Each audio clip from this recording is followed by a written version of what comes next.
Hello everyone, today in this video we will fight against the advanced character of our world around us, and this time we will go back to the old classic series of this channel. It means book reviews.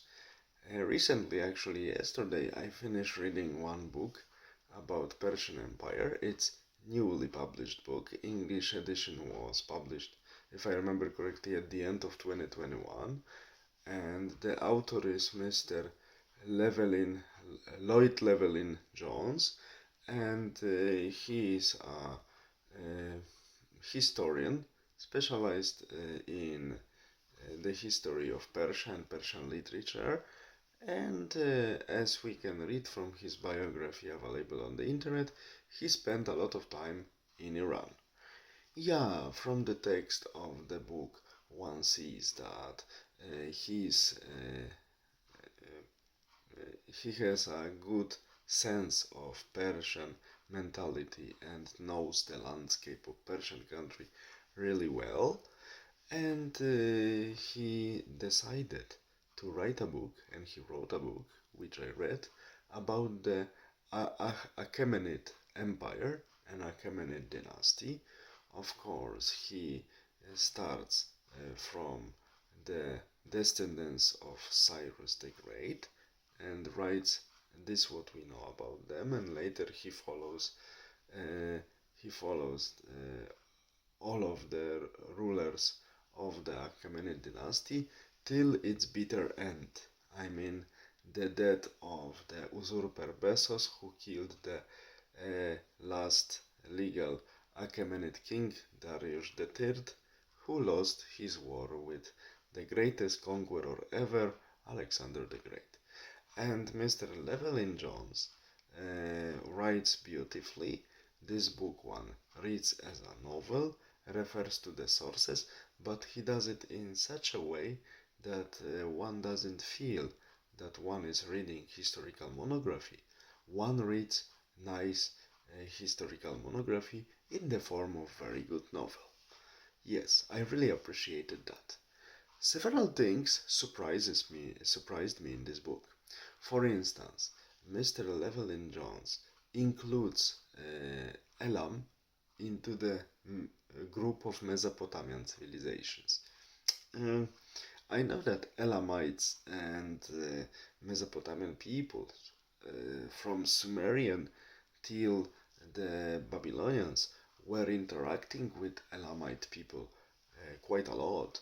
For instance, in the 12th century BC, one of the Elamite kings just captured and took to Susa, the Elamite capital, the famous stele of Hammurabi, with the code of laws that it's now kept in Louvre in France, in the Museum of Louvre in France. So we see that the Elamites and Mesopotamians had many interactions between each other, also bloody ones, but not only. And once Mesopotamian people were the winners, once Elamite people were the winners, for so many thousand years, luck was one on this side, once on that side, but they never conquered each other, of course. None of them. But including Elamites into Mesopotamian civilization was surprising to me. And another thing that I find in this book quite annoying, but it doesn't decrease its value, is incredible love the author of this book, Mr. Lloyd Llewellyn Jones, has towards Persia. Everything what's Persian, he loves. And the problem is that somehow it it deforms his judgment. For instance, he cannot accept the interpretation that after Xerxes, who was assassinated actually in his bed, Persian Empire, especially the Achaemenid clan, which was ruling this huge state, was in deep crisis, and later next monarchs, many of them were also killed, and there were many intrigues plotted by women and men and eunuchs as well, because position of eunuchs on the court of Achaemenid Empire was increasing since then. And he describes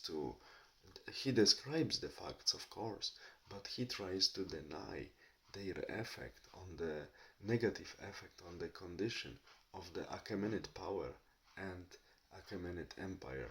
He says, yes, but when the Alexander was invading Achaemenid Empire during the reign of the last Achaemenid legal king Darius III, Achaemenid Empire was blooming, was great, was functional, and so on.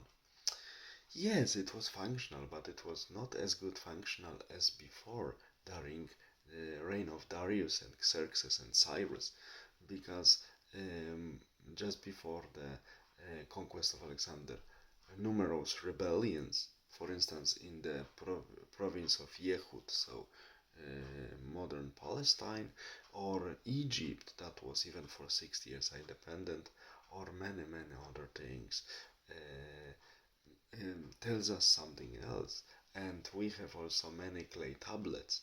Of course, author is also using many of them, describing us as stories from everyday life, which I also appreciated, and the everyday life conditions.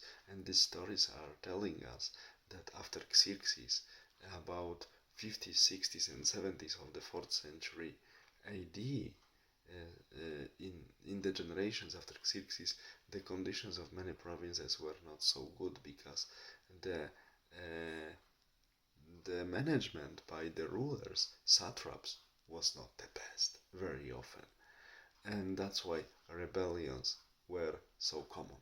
So author uh, wants to delete the Western view on Persians, especially after Xerxes, when Achaemenid clan was falling into the crisis, and it resulted in the slowly growing crisis of the entire state. Of course, not lethal crisis yet, but already visible.